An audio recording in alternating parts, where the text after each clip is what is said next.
दोस्तों, प्राण प्रतिष्ठा से पूर्व अयोध्या में कई बड़े चमत्कार हो चुके हैं, जिसमें गिद्धों का दिखना, भालुओं का दिखना, जमीन में से मां सरयू नदी का प्रकट होना शामिल है। लेकिन इस चमत्कार को अभी तक का सबसे बड़ा चमत्कार कहा जा रहा है, जिसके पीछे की सच्चाई जानकर आपके पैरों तले जमीन खिसक जाएगी। आखिर क्या है सच्चाई? क्या सच में लंका के राजा विभीषण अपने मित्र रामलला से मिलने पहुंचे हैं? क्या विभीषण आज भी जीवित है? ऐसे कई रहस्य से पर्दा उठेगा आज की इस वीडियो में।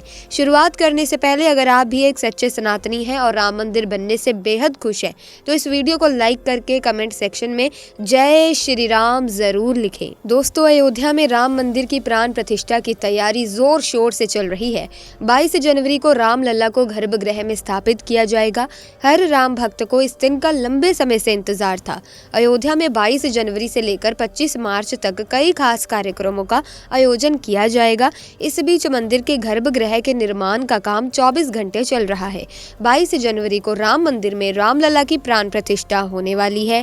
किसी भी मंदिर में की जाने वाली भगवान की मूर्ति की प्राण प्रतिष्ठा का बहुत महत्व होता है। मूर्ति की प्राण प्रतिष्ठा के बिना भगवान का पूजन अधूरा माना जाता है। देखा जाए तो हिंदू धर्म की पौराणिक कथाओं के अनुसार माना जाता है कि 8 महान विभूतियां आज भी सशरीर जीवित है, जिनमें से कुछ रामायण काल के हैं तो कुछ महाभारत काल के, तथा कुछ विभूतियां उससे भी पहले के काल से हैं, जो आज तक जीवित है। पौराणिक मान्यता के अनुसार विभीषण, अश्वत्थामा, बाली, वेदव्यास, हनुमान जी, कृपाचार्य, भगवान परशुराम और मार्कंडेय ऋषि चिरंजीवियों में शामिल है। चिरंजीवी का अर्थ होता है जो सृष्टि के अंत तक जीवित रहे और जिसकी उम्र भी ना बढ़े, और विभीषण भी इन्हीं चिरंजीवियों में से एक है जो आज भी इस धरती पर मौजूद है और अनंत काल तक जीवित रहेंगे। लेकिन ये वरदान आखिर उन्हें किसने दिया, ये बड़ा जानने का विषय है।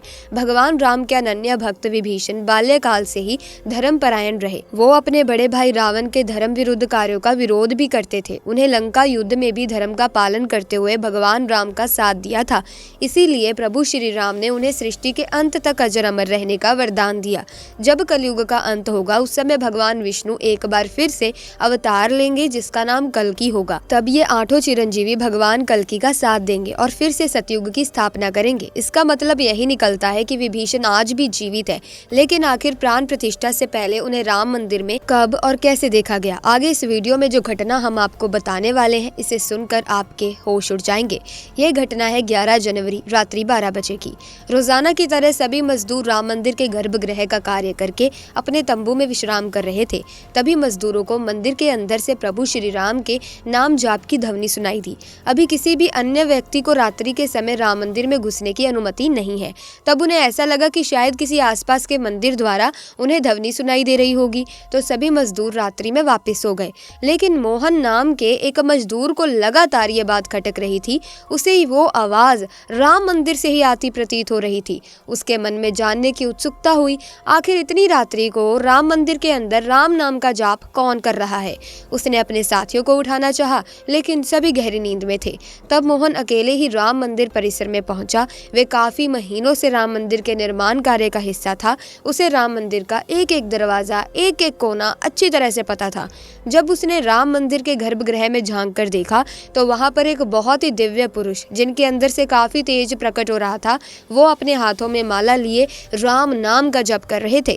ऐसा लग रहा था कि मानो वो काफी दिव्य पुरुष हो और किसी पौराणिक समय से आए हों। उनके बैठने का तरीका और उनका अंदाज राजाओं की तरह मालूम पड़ रहा था। मोहन ये नजारा देखकर दंग रह गया। इसके बाद मोहन अपने साथ ही मजदूरों के पास गया और उन्हें ये सारी बातें बताई। और जब सब मिलकर राम मंदिर गर्भगृह तक पहुंचे तो सभी के होश उड़ गए, क्योंकि वो दिव्य व्यक्ति वहां से गायब हो चुके थे। क्योंकि रात्रि का समय चल रहा था, तो सभी लोग मोहन की बातों को भ्रम समझ रहे थे और कोई भी उसकी बात को मानने को तैयार नहीं था। लेकिन मोहन जानता था कि उसने जो देखा वो बहुत बड़ा चमत्कार है। लेकिन उसके मन में एक ही सवाल था कि रात्रि 12 बजे राम मंदिर में राम नाम का जाप करते हुए वो दिव्य पुरुष आखिर थे कौन? क्योंकि आज के समय में किसी भी पुरुष के अंदर इतना तेज नहीं हो सकता। उनका संबंध पौराणिक काल से ही हो सकता है। और अगर रामायण काल की बात करें तो 2 ही शख्सियत है जिनके होने का दावा आज भी कलयुग में किया जाता है। पहले है हनुमान जी और दूसरे हैं विभीषण।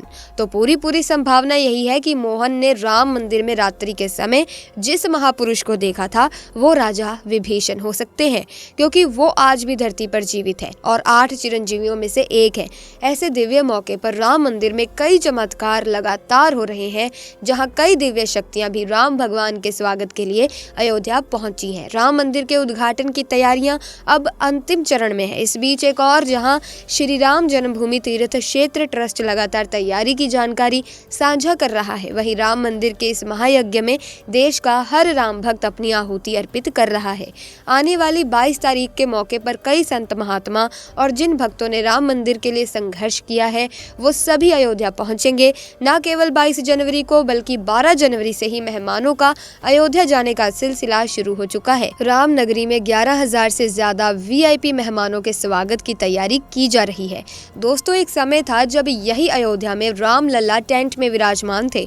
आज पक्का घर सिर्फ राम लल्ला को ही नहीं बल्कि पक्का घर देश के 4 करोड़ गरीबों को भी मिला है। रामायण के समय में अयोध्या को स्वर्ग कहा जाता था। देवता इसे स्वर्ग नगरी कहते थे क्योंकि ये नगर चारों तरफ से हर प्रकार की सुविधा से युक्त था। लेकिन जब मुगल आक्रांताओं ने भारत पर आक्रमण किया तो पूरे अयोध्या नगर को उजाड़ कर रख दिया। मंदिर के ध्वस्त होने के बाद कई सालों तक ये भूमि वीरान रही और किसी भी हिंदू सनातनी को इस क्षेत्र में आने की अनुमति तक नहीं थी। लेकिन पुनः प्रभु श्री राम जी की कृपा हुई। यहाँ श्री राम का भव्य मंदिर बनने के बाद यहाँ आने वाले लोगों की संख्या में बहुत बड़ी वृद्धि होगी। इसे ध्यान में रखते हुए सरकार ने अयोध्या में हजारों करोड़ों रुपए के विकास कार्य को किया है। राम मंदिर की प्राण प्रतिष्ठा से पहले प्रधानमंत्री मोदी ने अयोध्या में अलग अलग विकास कार्यों का उद्घाटन किया और महर्षि वाल्मीकि इंटरनेशनल एयरपोर्ट अयोध्या धाम भी लोगों को तोहफे में दिया। इस एयरपोर्ट को पूरी तरह से भगवान राम से जोड़ा गया है, जिसकी दीवारों पर भी आपको श्री राम से जुड़ी सजावट देखने को मिलेगी।